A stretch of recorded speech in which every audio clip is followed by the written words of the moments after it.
as the drama continues with COVID-19. I'm trying to get others prepared, and that's not going particularly well. They think I'm being over the top in insisting that they get into the doctor to get medications lined up. They're just going to do it all in their good time. And I realized I can't do anything. I can only do what I can do. See that they physically have everything that I think they need, beyond anything beyond my control. I can't. I don't think I am being over the top at all from what I'm seeing, because I know this is a bioweapon. And it was confirmed to me not too long ago today, days ago, when I first started talking about the Hopkins Map and how that regional data had been removed. And I had been depending on that regional data. But now they're lumping one little dot per country or state, or depending on their size, or province. And the night before that data was removed, I noticed a spot in northern central BC. And I looked for information on it, couldn't find anything. So the next morning I woke up and of course the data was removed, which was pretty much why I was a little pissed with that. Did a video. In any case, I found another map finally, and in fact, yes, I was correct. I didn't want to mention it because it's in an area that's been a problem for the coastal Gaslink pipeline. The Wet'suwet'en First Nation is right in that area. How did COVID-19 land there? The only other cases in BC are Vancouver, a little bit in the area, and that's when you know. It's not just the Chinese at this.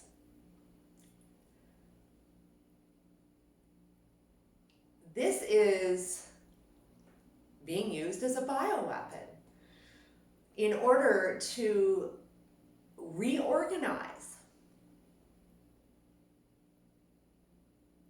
territory, I believe, inevitably, and control. This pipeline is going through, whether they like it or not. And although I realize many Canadians believe we need this pipeline, and yes, we do in our current model of government. Yeah, we do, because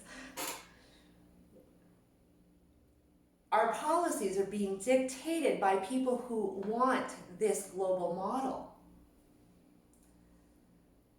Yet if true sustainability were really the end game, as they claim,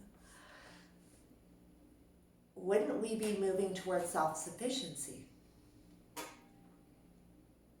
And investments that support Canada and Canadians rather than those abroad.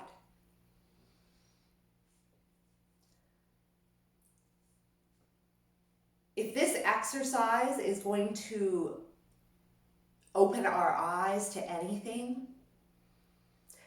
it's got to be that this global model, this is what it means to us.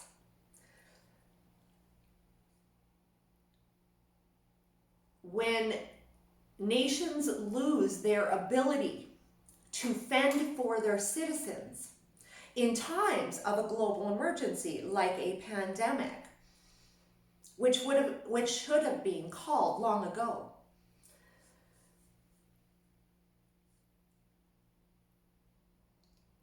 It's not in our best interest at all. How can this be in our best interest? We have to look at the evidence in front of us.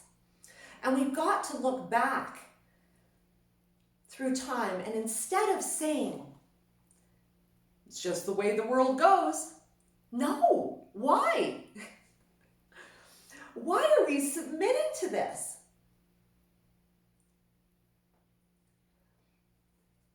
I think it's time Canada takes the lead, because we are in a darn good position. We really are. We don't have that large of a population, but right now we can't even take care of our citizens health-wise. There is so much more we can do to promote sustainability, innovation, a future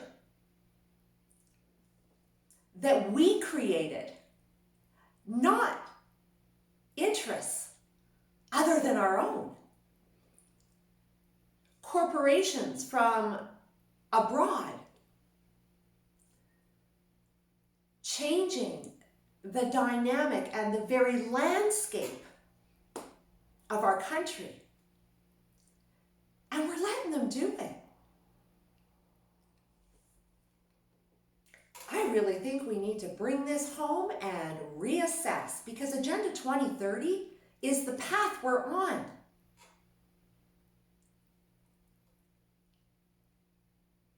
How do you think you know who is done with this whole thing? I don't think they've done very well at all. And I honestly know that a Canada looking towards its citizens and within to find their identity is what we need to do.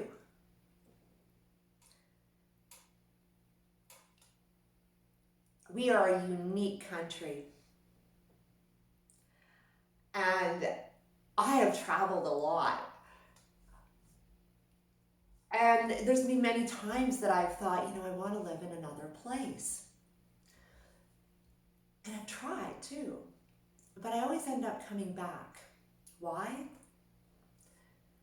Because we are freer here than anywhere else. When you get on a plane to an all-inclusive, you don't see these dynamics. But believe me, most people in the world do not enjoy the freedoms of Canadians, and bit by bit this is being chipped away at. And right now, we are at bay of the globe. Had we been acting in the interest of our citizens rather than corporations, we would not be laying in wait like this. I believe this is a benefit to all of us, because at the end of the day, even though it sucks right now, and it does, we're going to realize our dependence real quick on China and shipping our interests abroad. We can't count on anybody but ourselves. We can't. And to think we can is short-sighted and self-serving the interests of corporations.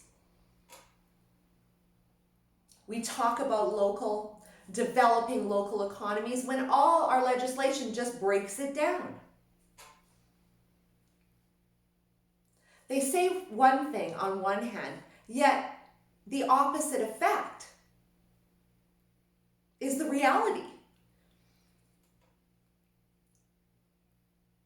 I think it's time that we start thinking about what we know and what we've seen, rather than the pipe dreams of politicians are clearly not serving our interests. I think it's time to unleash independence everywhere and take this back, because there is not one party out there that can do the job. They're committed to globalism. They're committed to Agenda 2030. Even the PPC, the controlled opposition.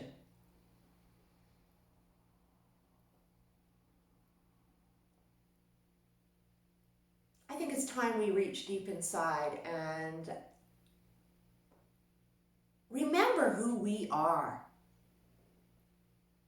And this whole global model and new world order just isn't for us.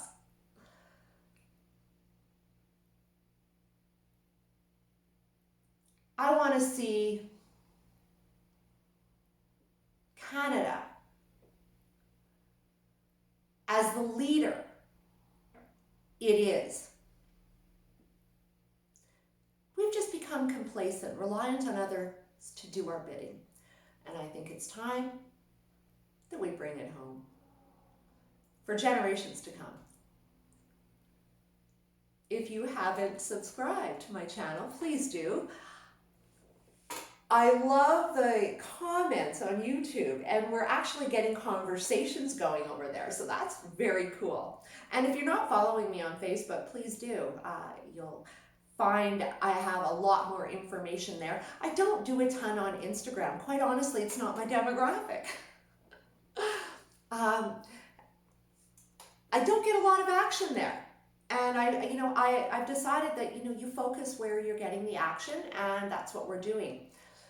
You'll still see me there, and if I get more participation, of course, more effort will be made. Thank you. And take care. Get yourself prepared. This is going to be a journey, but I think if we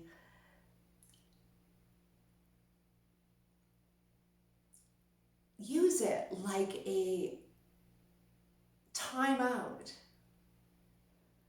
to personally reconsider our values and look at what's happened and transpired in the last 20 to 30 years and take a tally and then tell me what you think.